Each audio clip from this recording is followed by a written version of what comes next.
Thanks for tuning in to another Puget System support video. In this video, we're going to be swapping out the power supply in your R6 chassis.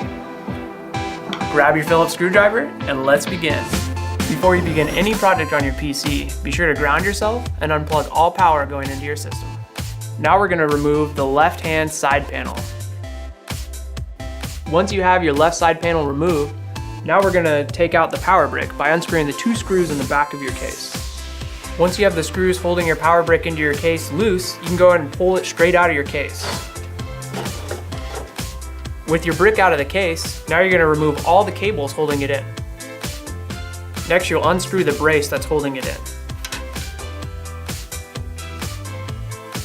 So now we'll attach the brace that you removed to your new power brick.